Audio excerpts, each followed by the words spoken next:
Are you a beginning or advanced angler and you struggle to catch bass with your forward-facing sonar, Livescope, active target, Mega Live? Guys, we're going to break down just a couple mistakes that I've seen in the last month or 2 months, guys.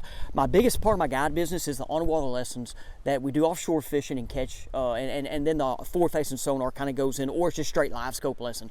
I get both beginning to advanced anglers. I've done a few of these videos, and I have so much experience teaching people and being on the water. And just something I've seen the last 2 months, I thought it's time for me to make a little video of just what I've seen to kind of help you guys out as we're in this fall through the winter. Guys, I just got done smashing some fish out here with it, with the boat, without spot lock trolling motor. I have the Garmin 34, but I've done the lessons with the 32, the active target, Mega Live 1 and 2. Done over 300 trips in, like, I think the last 2.5 years.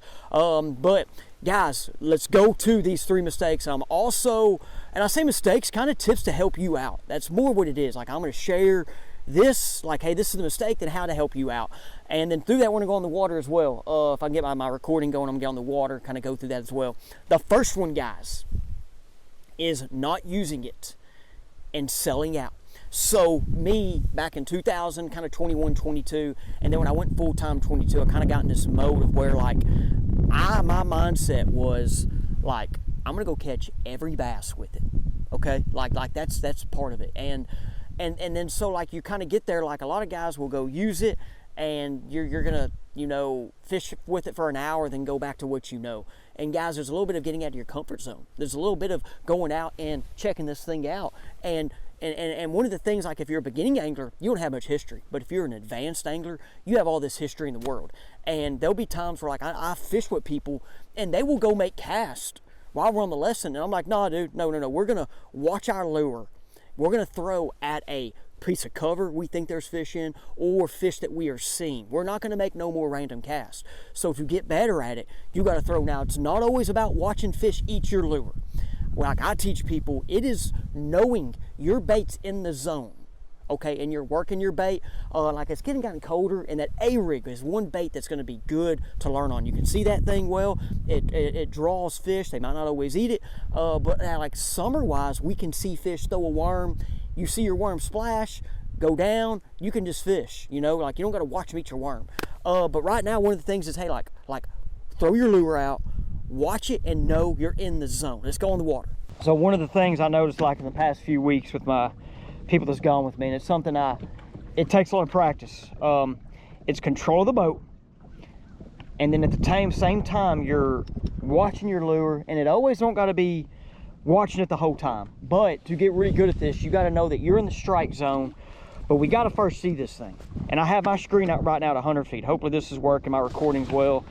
It just messed up a second ago, but I'm at 100 feet. Now, I will say as a beginner, 80 feet's good, but you can go 60, 70. I like going 100, 120, and that's just, I like just to know how far away I am from the fish. But when you're fishing more cover, like stumps and trees, you don't got to go that far out. Like I say trees, not like in my Highland Reservoir, but like shallow trees. Like this is a lowland lake right now. But here we go. Here's the big deal. It's keeping our foot on the trolling motor. Now look at my stance, okay? My stance a lot of times is my foot's right here at this 90 degree, and sometimes it's more back depending on the wind. Like, I got a little wind right now.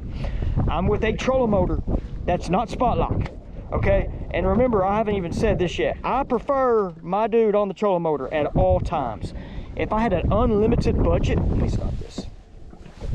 If I had an unlimited budget, dude, yeah, it'd be cool to have a turret and a 34, that with a 34, but this, and I just said 2 34s, yeah, one on the trolling motor, one on a turret, and that's just for my buddy, or if we are like 20-mile-per-hour winds fishing one thing. But like, this on the trolling motor is huge, and it's because I can pan, I can look around, but this is my stance, as you're seeing right here a lot of the times. This boat, very far up here, sometimes it can be a little dangerous when you're around stumps, wind, anyway. So there we go. Now here, let me hit this real quick.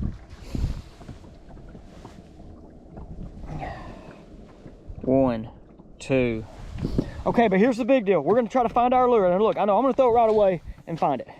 So there's my splash. There's my guy. Now, but look, now at times if I know I'm around fish, I don't have to like watch it. I can kind of pan around. I can, you know, but I'm going to work this thing above it. Now there's a bunch of different ways. If I see fish on the bottom or in a brush pile, I can throw my worm, watch it go to the pile, and then fish. Spot lock if you have spot lock, whatever. But let's say like so I'm in the wind right now. It's not the wind actually just kind of died down a little bit. It was just windy a second ago. Let's say I throw over here. Look, now I'm gonna turn, find it, there it is. So now I know where it's at. And if I see fish over there, I'm gonna keep this thing above it. But one mistake I see is people will find it late and that thing's gone under the fish or gone to them. A big thing with this is keeping it above the fish. Now how the fish are acting today, they're on the bottom. It's a post front day. They've not been active at all. Like they're not high, they're on the bottom. That's another video we're about to talk about. Come back to the channel. I didn't find bass, different scenarios. So, but look, like if I throw over here, I'm gonna find it. There she is, okay, right there. And I can stay on her. I'm gonna move my foot with her, okay? Now at times, look, like if that wind's pulling me off of it, I can hit the foot on the trolling motor. This trolling motor here, when I hit it, man, it all is gonna go crazy. And I might like, okay guys, now I just picked up an Alabama rig, okay? This is really easy to see, and I think it's great kind of bait to learn how to find your lure and stuff. That little minnow I just thrown was a mooch minnow, 3/16 ounce head, and very small. But this, like, I mean, I can see this dude. And it's about to be kind of, it's fall right now. It's getting into the, you know, early part of winter, depending where you're at. This draws fish. And look, I can find it right there. Oh, there's some fish right there swimming. Ain't that? Let's see if we can get on top of that guy. He's coming at us. Be cool if he liked it. Oh, there he goes. We got him right there. Ain't that cool? Little baby. Baby. About to use this for 2 videos. But once again, the Alabama rig, maybe they'll start eating all of a sudden. Alabama rig. All right, so like there, I made it look easy. But one thing I did there is I know where I'm throwing at, okay? As in, look, like I know that's gonna be like about 50 feet. Wow, right on it. And that's something you're gonna practice too. Now there, like I said, I knew my lure was in the zone and the boat's moving, but I'm keeping my foot as close as I can. It's one reason why I like the Garmin 34. It has a big cone and I can see my lure. It's always nice when they eat like that. Like, I'm not gonna lie. The only fish that ate like that today have been those guys that are high in the water. I can't get the fish on the bottom to eat anything. And there's a big school over here. Not in this video, but for y'all to practice, like get out there and just do this for a whole, like practice this. It's not gonna take 1 hour. Like this is something I know I've developed. I know if you guys watched, I mean, I've been in a boat with spot lock, but like this is my boat and I don't have it. So I've kind of had a lot of practice there with this. But purposely go out there, try to find your lure. And if you see my screen and you're like, dude, I don't look like that. Like I said, come, let me jump in your boat, come down here. Or I can come to you. Or guys, maybe I can make a personal video for you. I'll get on the water, make a personal video, we'll make it happen.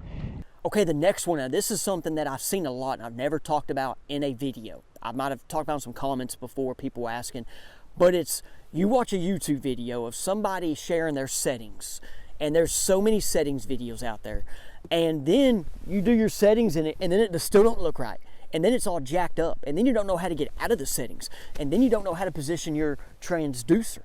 That's something that I do right away, and I kind of go through the day and mess with the settings, as it's called. There's not one setting that cures all. And also my eyes are different than your eyes. So, and there are some people that like settings set one way and some another. So when I do my lessons and I'm in your boat or you're up here with me, I kind of go through that. And then at the end of the day, I make a video and kind of explain and kind of, cause it's hard for you to remember. So if that's kind of a deal, you're like, dude, I've watched these videos and the settings. If you're like interested, like I said, let's say you're 2-3 hours away, you don't want to drive down here, or you know, there's that, you can just, hey, send me a message. I'll make a video for you, a personal video. Like I don't have one video I'll send out. I'll make a personal video for you, kind of go through it. One thing too, guys, is if you're colorblind people see this different than non-colorblind people. Kids, younger kids see stuff different. Guys, for example, the color palette, that's like the old school 2D Sonar with like, you know, red, yellow, blue, green. Like I don't like that color. Like I think it's called yellow on there. Okay, I don't like it. Or blue. Like that makes me like want to have like a what's, I just went blank on it. I just went blank, but it makes me want to go crazy, and like it just hurts my eyes. I can't think of that term. What happens when you like pass out or not pass out, and something starts happening, you start shaking. I just went blank. Anyway, it's cold out here today. I can't think right. But guys, so the settings is a key, and then your transducer setting. Like so sometimes I get on boats and transducers are flat, and no reason you're not seeing your lure further out. And so that's where like someone like me comes in. I get in your boat, go through it, and I know one thing on my on the water lessons, because I've had people that have done lessons with me after other guys, when we get in your boat, like, we're trying to catch fish. I'm not just messing with this stuff and saying bye-bye, you know, like, I'm trying to help you and go through the process just to show you guys out. Now let's go to the next mistake. Okay, the last one, guys, is the mindset. I kind of mentioned that in the first one, but this one, and this is a different video. Like, it's not, I've done a lot of these forward-facing videos, but this one is something I've gotten from people with me. It's the mindset that, like, hey, I'm gonna go figure this out. I'm gonna get better at it. A lot of guys struggle that first time or second time, and they go back to what they know, or they go back to the deer woods or golf, and guys, like, there is a thing in life, as we've all heard, you fail to learn and you fail to succeed. And that's with that. I know with all the years I've had, and even now on my lakes, I do my own water lessons and guide trips. I'm like, I know so much more now than I did 3 years ago. And I remember catching fish on the old infamous jig head minnow. Where you at, baby? Yeah, here. Let's get this one. Let's get this one over here. Let's get this one. Here's a core tackle strut head with the bass smooth shimmy shad. So I remember the first time I ever caught fish on the jig head minnow. It was October 2022 at Broken Bow Lake. I'm in the middle of Carson Creek, and I'm catching them on a bait caster with the minnow. I don't even know what I'm doing. Like this is like before like I said, we got on it, and then when we got on it, we started getting on it, and then as I called, the Toledo Bend massacre happened, and everybody watched it. But we were catching them on it before.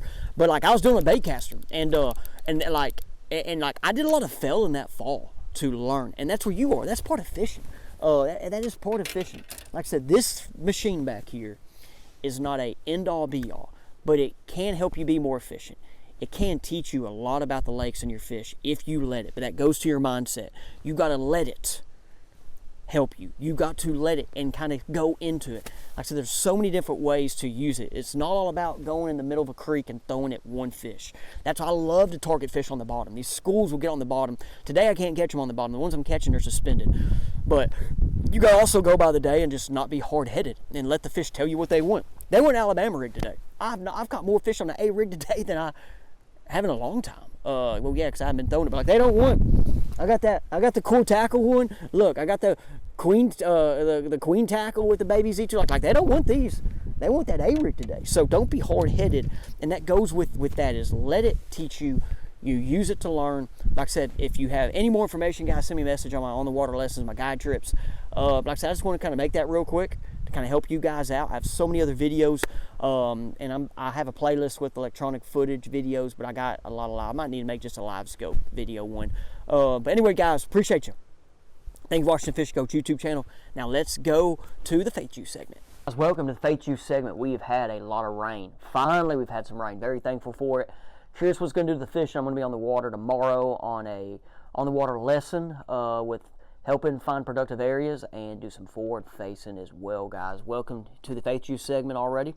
Now we're going to talk about accountability and how you're accountable, I'm accountable, how we can be accountable to each other. There are times in life you might blame others or say this or that and not take responsibility of your actions.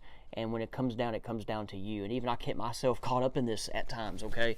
Lately, there's been some things I've been caught up with, and then I always got to go back and look, like, say, it's on me. And I know, guys, when we're on the water, you always think about it, too, like when we're on the water fishing and they're not biting, or if, you know, and there's days that I know they don't bite, but my mind is always like, hey, they're eating somewhere, what am I going to do and change? So are you making that change, and are you looking at you, or are you just making the excuses? So let's not be excuse makers. Let's go be productive. A couple scriptures going to share I have here is a young man is known by his actions, whether his behavior is pure and upright. That's Proverbs 20:11. Proverbs 2:20 says, follow the way of good people and keep the paths of righteousness. And then Jeremiah 17:10, I, the Lord, examine the mind. I test the heart to give each to according his way, according to what his actions deserve. So right there, getting your heart tested. So no matter where we're at right now, what you got coming up, take responsibility of your actions. And if it's at work, at the house, or on the water, okay, take responsibility. Appreciate you. Let me know what you think about the video. And guys, we'll see you on the next one.